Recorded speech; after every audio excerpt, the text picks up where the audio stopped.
All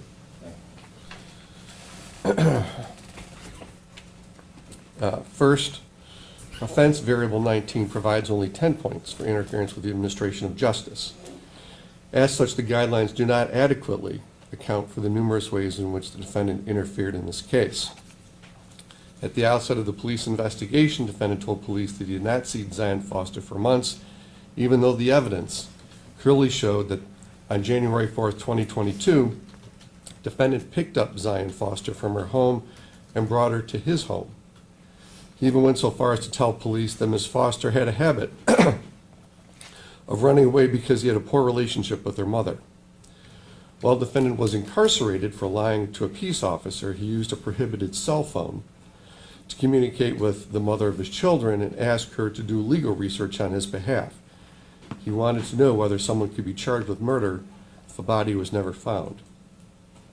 While incarcerated, he used other inmates' phone accounts and advised his girlfriend not to show up to court proceedings. The defendant reset his phone to wipe it clean and hide his crimes. He advised police Ms. Foster died as a result of a marijuana overdose. Later, he told police that the victim died because of an LSD overdose. Finally, he returned to his original story that Zion Foster died as the result of a marijuana overdose. For all these reasons, this court finds that OV-19 does not adequately address the particular facts in this case.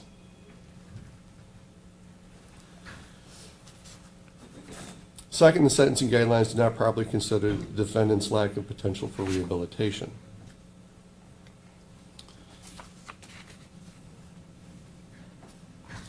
In addition to his pervasive prevarications, he remains largely unable to accept responsibility for his undisputedly established behavior. When the drafter was asked, drafter of the pre-sentence investigation report was asked whether there was any statement he'd like to have noted in his report, he said, "I didn't murder her, but the jury found me guilty."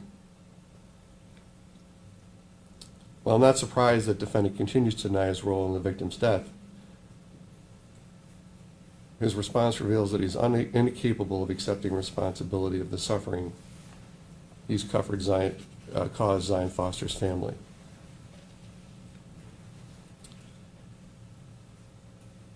He's barely acknowledged that he should have called 911. He's not really acknowledged that he should not have put Zion Foster's body in a dumpster.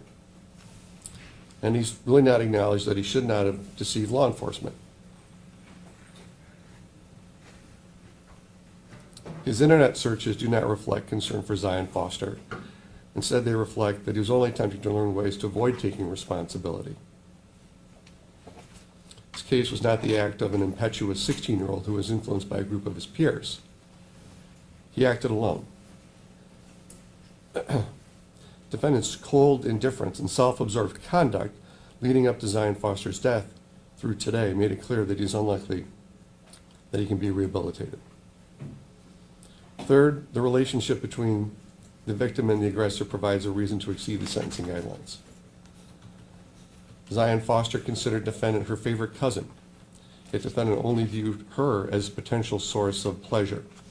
He took advantage of her young age and naivete. Then after she became a liability, he disposed of her in a heartless manner. In exchange for her friendship, he made every effort to protect himself by lying to law enforcement and lying to Zion Foster's family. He did not call 911 for his beloved cousin, who he insists he did not murder.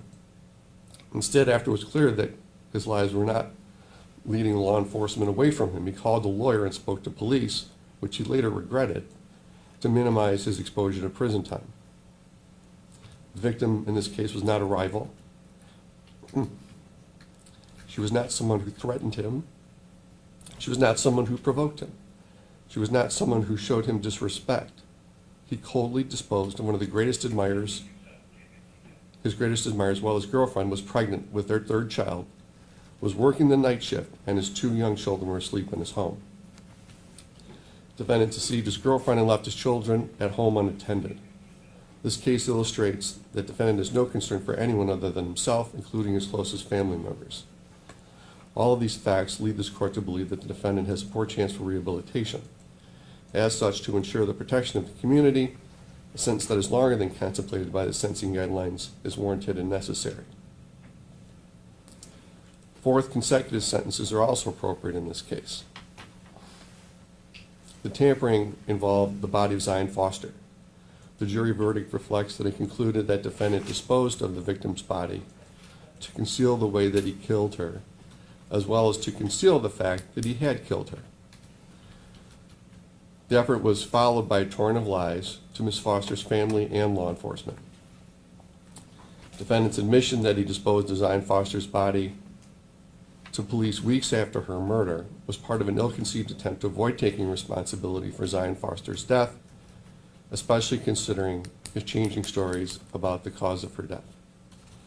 So for these reasons, the defendant is sentenced to 38 to 90 years with a consecutive sentence of 5 to 10 years on count 2 with credit for 356 days served. You're to pay a crime victim's assessment in the amount of $130. You're to pay court costs in the amount of $1,300. The State Court Administrator's Office has determined that $1,300 is the average cost of this court of a case that proceeds through it, and it covers salaries and benefits for court personnel, goods and services necessary for the operation of the court, and necessary expenses for the operation and maintenance of court buildings and facilities.